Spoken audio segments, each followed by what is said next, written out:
بلّہ بن اہم کے ساتھ حضرت خالد بن ولید کی لڑائی تھی اور رومیوں کا لشکر بہت بڑا تھا اور حضرت خالد بن ولید کے پاس تھوڑے لوگ تھے.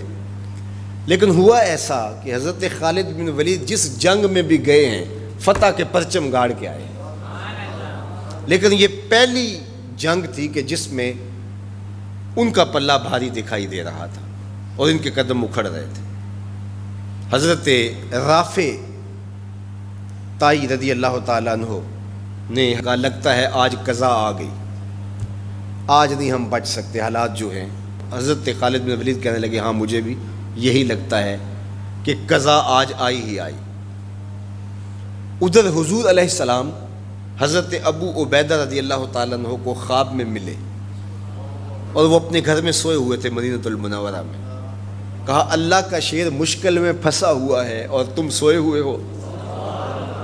حضرت ابو عبیدہ رضی اللہ تعالیٰ عنہ رات کو ہی اٹھے، بیدار ہوئے اور اعلان کروا دیا. شہر میں اعلان ہونے لگا مدینہ المنورہ میں، جلدی تیار ہو جاؤ، حضرت خالد بن ولید کی مدد کو پہنچنا ہے. انہیں کتنا یقین تھا کہ حضور خواب میں آئے ہیں تو حضور ہی آئے ہیں، کوئی وہم نہیں سمجھا. جلدی جلدی اعلان کروا دیے، مجاہد جمع ہونے لگے اور دیکھتے دیکھتے لشکر تیار ہو گیا.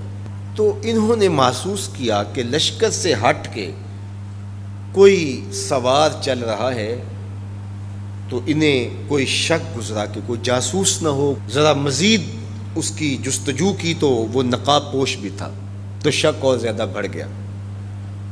تو حضرت ابو عبیدہ نے کہا کہ انہیں گرفتار کر کے لاؤ، یہ جاسوس ہے، کون ہے، ہم اس کی تفتیش تو کریں. تو خیر انہوں نے گھیر لیا ان کو، ان کے گھوڑے کو ابو عبیدہ کے قریب لے آئے. تو حضرت ابو عبیدہ نے کہا تم کون ہو؟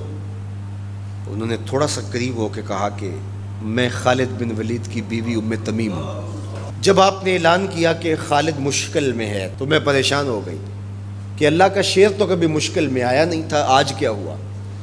تو میں نے غور سے دیکھا کہ وہ اپنی ٹوپی گھر بھول گئے تھے، جس ٹوپی کے اندر حضور کے منہ مبارک سیے ہوئے ہیں، اور وہ جب بھی جنگ کیا کرتے تھے تو وہ ٹوپی اپنے سر پہ پہن کے کیا کرتے تھے، اللہ فتح عطا کرتا.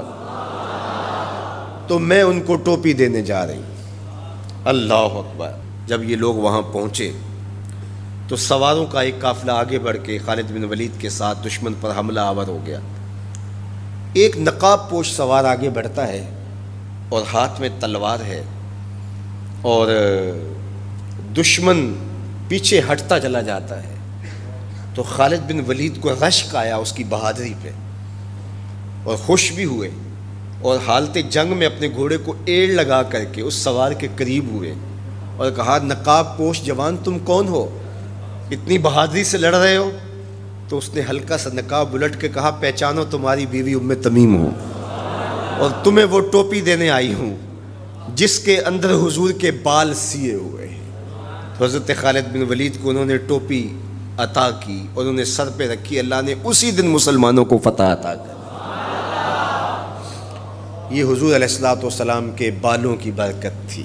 حضرت ام سلمہ رضی اللہ تعالیٰ عنہا کے پاس، زوجہ رسول صلی اللہ علیہ وسلم کے پاس حضور کے مبارک بال تھے. حضرت عثمان بن عبداللہ رضی اللہ تعالیٰ عنہ کہتے ہیں کہ مدینے میں اگر کسی کو نظر لگ جاتی یا کوئی بیمار پڑ جاتا تو وہ ام سلمہ سلام اللہ علیہا کے پاس آ جاتے، تو وہ پھر ڈبیا سے بال نکالتی اور پانی کے گلاس میں ان بالوں کو جنبش دیتی، اور ان بالوں کی برکت سے وہ پانی جب بیمار پیتا اللہ اس کو شفا عطا کرتا. یہ حضور کے مبارک بالوں کی برکت ہے. اللہ اکبر. اور ایک دن حضور غسل کر کے آئے اور سیاہ رنگ کے مبارک بالوں، اللہ اکبر، کا حسن اور نمایاں ہوا. تو حضور نے ایسے ہاتھ ڈال کر کے ایک بال الگ کیا اور ساتھ ارشاد فرمایا من ازا شعرۃ من شعری فالجنۃ علیہ حرام. سن لو جس نے میرے بالوں میں سے ایک بال کو بھی اذیت دی اس پر اللہ کی جنت حرام ہے. ہم تو حضور کے غلام ہیں، حضور کے نوکر ہیں. حضور تو حضور رہے، حضور کے بالوں کی توہین بھی گوارا نہیں ہے. اقبال کہا کرتے تھے لوگ باتیں کرتے ہیں، ہم تو یہ بھی گوارا نہیں کرتے کہ کوئی کہے تیرے پیغمبر کے کپڑے میلے تھے، ہم تو یہ بھی گوارا نہیں کرتے۔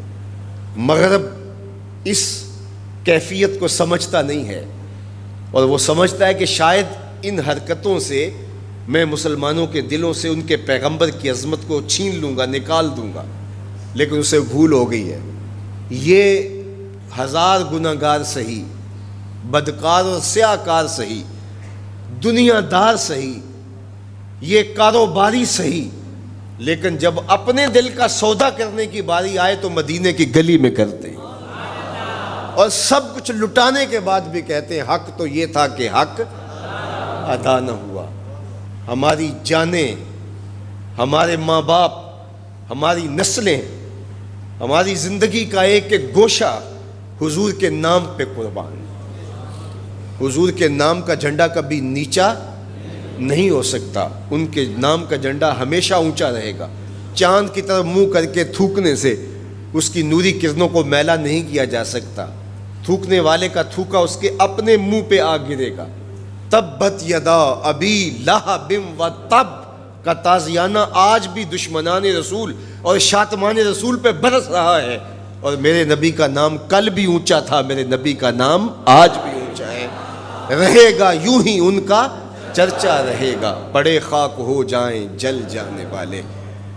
ہمیں غور کرنا ہوگا کہ آج ہمارے اوپر یہ جو آزمائشیں اور یہ ابتلائیں ہیں اور یہ امتحانات سے ہمیں گزرنا پڑتا ہے، اس سے دردناک امتحان امت کے لیے کیا ہو سکتا ہے؟ تو کیا اب بھی ہم فرقوں میں بٹے رہیں گے؟ اب بھی ہم ایک دوسرے کے گریبان نوچتے رہیں گے؟ آج بھی ہم جو ہے وہ غفلت کی زندگی گزاریں گے، یا اپنی زندگی کی ایک ایک سانس حضور کے قدموں میں رکھ دیں گے؟ تو محبت کا تقاضا یہ ہے کہ اپنی ایک ایک سانس حضور کے نام پہ قربان کریں۔ ہم جئیں گے تو حضور کے لیے، مریں گے تو، اور آخری سانس تک حضور کے وفادار رہیں گے۔ اور یہ ہماری زبان سے نہیں، ہمارے قلب سے، ہماری روحوں سے ہمارا عہد ہے، ہمارا ارادہ ہے۔ حضور ہمارے ماں باپ آپ پہ قربان، ہماری نسلیں آپ پہ قربان۔